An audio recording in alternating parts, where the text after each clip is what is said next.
Welcome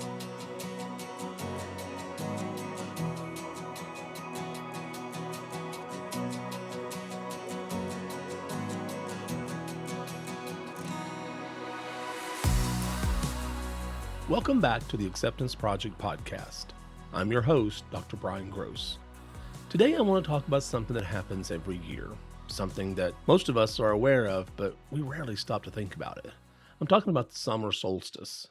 Now, in 2026, the summer solstice will occur on June 20th and marks the longest day of the year in the Northern Hemisphere.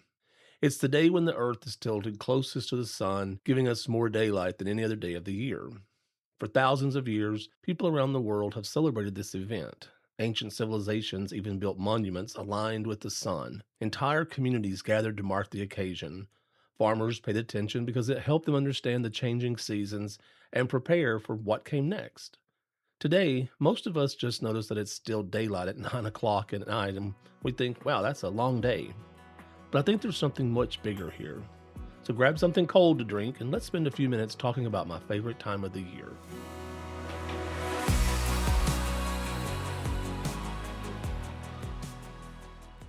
The older I get, the more I realize that nature has a way of teaching us lessons if we're willing to slow down and pay attention. The changing seasons, the tides, the sunrise, the sunset, and even the longest day of the year can remind us of things we sometimes forget when life gets busy. Now, if you've listened to this podcast for any length of time, you know I love finding everyday moments that hold bigger lessons. Sometimes the most powerful messages aren't hidden in self help books or even motivational speeches. Sometimes they're right outside our front door. The summer solstice is one of those moments. In fact, when I think about the summer solstice, I don't immediately think about astronomy. I don't think about the Earth's tilt or scientific explanations. My mind goes somewhere completely different. It goes back to summer, real summer. The kind of summer many of us grew up with before our lives became packed with calendars and deadlines, emails, and notifications. I remember long evenings when the sun seemed like it would never go down. Back then, summer days felt endless. You could spend an entire day outside and still have daylight left to spare. There was something comforting about knowing there was still plenty of day remaining. Summer meant windy roast around a campfire. Somebody always ended up with a burnt hot dog, and we always told stories that got bigger and more dramatic every year. There was laughter and conversation that seemed to last long after the fire had died down. Looking back, it wasn't really about the food at all. It was about being together. Summer meant campfires. There's something almost magical about sitting around a fire with people you care about. Maybe it's the glow of the flames. Maybe it's the way conversation seems to become more honest when everyone is staring into the fire instead of a screen. Maybe it's because fire forces us to slow down. Whatever it is, some of the best conversations I've ever had happened around a campfire. Summer also meant lightning bugs. Now, depending on where you're from, you may call them fireflies, but where I grew up, they were lightning bugs.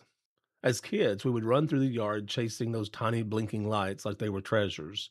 We'd catch them in mason jars and carry them around like little lanterns. Looking back, it's funny how something so simple could create so much excitement. Today, most kids have access to technology that would have seemed impossible when we were young. Yet, I sometimes wonder if they've ever experienced the simple wonder of chasing lightning bugs through the yard on a warm summer evening. Summer also meant swimming. Not necessarily fancy pools or expensive vacations. Sometimes it was a creek, lake, or even a pond, or anywhere you could find water on a hot day. You stayed in until your fingers wrinkled and your lips started turning blue. You'd get out long enough to warm up and then jump right back in. There was freedom in those moments. There was joy in those moments. There was presence in those moments. And that's what I think we've lost a little bit as adults. We've become so focused on the next thing that we forget to fully experience the thing we're doing right now. We're thinking about tomorrow while today's sunset is happening. We're worrying about next week's problems while today's blessings are sitting right in front of us. The first lesson I think we can learn from the summer solstice is that growth often happens so slowly that we don't even notice it. Think about that for a moment. The longest day of the year doesn't suddenly appear, it takes 6 months to get there. Every day after the winter solstice, daylight increases a little bit. Not enough for most people to notice from one day to the next. The change is gradual, it's quiet, it's almost invisible. Yet eventually, all those tiny changes add up to the longest day of the year. Life works exactly the same way. We often get frustrated because we don't see immediate progress. We want confidence by Friday. We want healing by next month. We want our goals accomplished by the end of the year. We need the transformation without the process, but that's not how growth works. Growth usually happens in small moments. It's one conversation, one decision, one healthy choice, one act of courage, one step forward when everything inside you wants to stay where you are, then another, and then another. Eventually, you look back and you realize you've traveled farther than you ever imagined. Now, there's a story about a bamboo farmer in China that perfectly illustrates this lesson. A particular type of bamboo is planted and cared for every day. The farmer waters it faithfully. After the first year, nothing appears above the ground. The second year, well, still nothing. The third year, nothing. The fourth year, nothing. I can imagine he was getting frustrated by this point. Most people would assume that the seed had failed. Most people would quit. But beneath the surface, something remarkable is happening. The bamboo is developing an extensive root system. It's preparing itself for future growth. Then, sometime during the fifth year, the bamboo can grow as much as 80 feet in just a few weeks. The question is this: did it grow 80 feet in a few weeks, or did it grow 80 feet in 5 years? The answer is obvious. The growth was happening the entire time.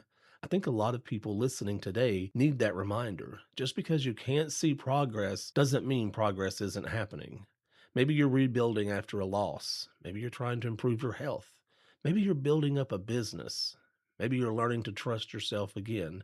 Keep watering the roots. Not every season is a season of visible growth. Sometimes the most important work happens underground. Now, most of us love summer. Well, I say most of us, at least I do. We love the sunshine, the warmth, the longer days, but here's something fascinating. The summer solstice is also the moment when the days begin getting shorter again. The very day we celebrate the most daylight is also the day the earth starts moving toward longer nights. Life has a funny way of doing that. Nothing stays the same forever. Success doesn't, struggles don't, heartbreak doesn't, and joy doesn't. Every season eventually changes. That's not something to fear. That's something to appreciate. When we're going through difficult times, we often convince ourselves that things will always be that way. We assume the pain is permanent. We assume the struggle will never end, and we assume the darkness is here to stay. Nature tells us otherwise. The longest night eventually gives way to dawn. Winter eventually gives way to spring. Every season has a beginning, and every season has an ending. Now, during World War II, psychiatrist Viktor Frankl survived some of the most horrific conditions imaginable in Nazi concentration camps. He lost family members and endured tremendous suffering. Yet, after the war, he wrote about something he observed among survivors. The people who seemed most resilient weren't necessarily the strongest physically. They were often the people who believed there would be another chapter to their story. They believed their current circumstances were temporary, and they believed another season would come, and that belief gave them hope. Now, none of us can compare our struggles to what Frankel experienced, but the lesson remains powerful. Sometimes what carries us through difficult seasons is the simple understanding that this is not the end of the story. So, whatever you're facing today, remember that it is a chapter, it's not the entire book. Now, the third lesson may be my favorite because it connects directly to so much of the work we do through Bridging Success and the Acceptance Project podcast. The summer solstice is the day of maximum light. The sun isn't apologizing for shining, it isn't asking permission, it isn't worried about whether someone thinks it's too bright. It simply does what it was created to do. Unfortunately, many people spend their lives doing the exact opposite. They shrink, they hold back, they stay silent. They make themselves smaller because they don't want to attract attention or because they've learned that being visible can sometimes be painful. Sometimes a bully teaches us to shrink. Sometimes a toxic workplace or even relationships can cause us to shrink. Eventually, we begin to believe that smaller is safer, but smaller isn't always safer. Sometimes smaller just means invisible. A teacher once noticed a student sitting alone during lunch every day. She wasn't disruptive. She wasn't failing. She wasn't getting into trouble. She wasn't demanding anyone's attention. She was just simply disappearing. While everyone else focused on the loud students, this young girl was quietly withdrawing from the world around her. One day, the teacher sat down beside her. She didn't offer her advice, she didn't give a lecture, she simply showed up. Years later, the student wrote a letter explaining that she'd been struggling with depression and felt completely invisible. She shared that the moment someone noticed her was the moment she started believing she mattered again. Think about that. One act of noticing changed someone's life. That's why I talk so often about the psychology of shrinking. People don't always disappear physically. Sometimes they disappear emotionally. Sometimes they stop participating or they stop speaking. Sometimes they just stop showing up. And one of the greatest gifts we can offer another person is helping them step back into the light. Okay, so now that we've talked a lot about the summer solstice, it's quiz time. So get out a piece of paper and a pencil or a pen. I'm going to ask you some questions and I want you to think about them. What would happen if we trusted the process of growth the way nature does? Would we worry less? What would happen if we stopped comparing our journey to everyone else's timeline? Maybe we'd trust ourselves more. What would happen if we believed difficult seasons were just temporary? Maybe we'd recognize that progress is happening even when we can't see it. And last, what would happen if we stopped shrinking and started embracing the gifts, talents, and experiences that make us unique?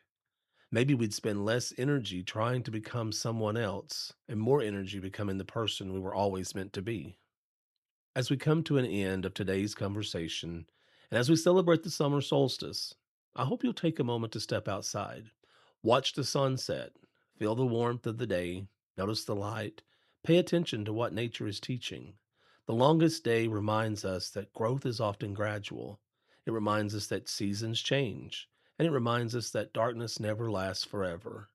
And most importantly, it reminds us that there is room for all of us to shine. The world doesn't need a smaller version of you. It needs the fullest, healthiest, most authentic version of who you are. Now, if this episode resonated with you, I'd love to hear from you. What season of life are you currently experiencing? Are you in a season of growth, healing, transition, or maybe renewal? Share the episode with someone who may need a reminder that even the longest night eventually gives way to light. And if you're enjoying the Acceptance Project podcast, please follow, subscribe, and maybe leave a review. I would also love to hear your story and share it with others, with your approval, of course. So reach out to me at brian@bridgingsuccess.com. Every share helps us reach another person who may need a little encouragement, a little hope, or a reminder that they belong. And just remember, the sun doesn't rush to become the longest day of the year. It gets there one day at a time. Growth works the same way. You don't have to have everything figured out today. You don't have to reach every goal this month. You don't even have to become the person you're meant to be overnight. Just keep showing up, growing, and keep believing. The roots are developing even when you can't see them. The season is changing even when it feels like nothing is happening.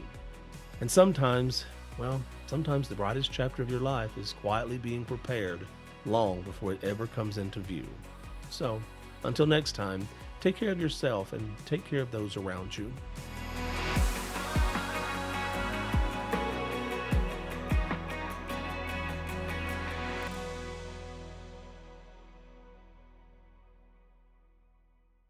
The Acceptance Project podcast is a production of Bridging Success, LLC.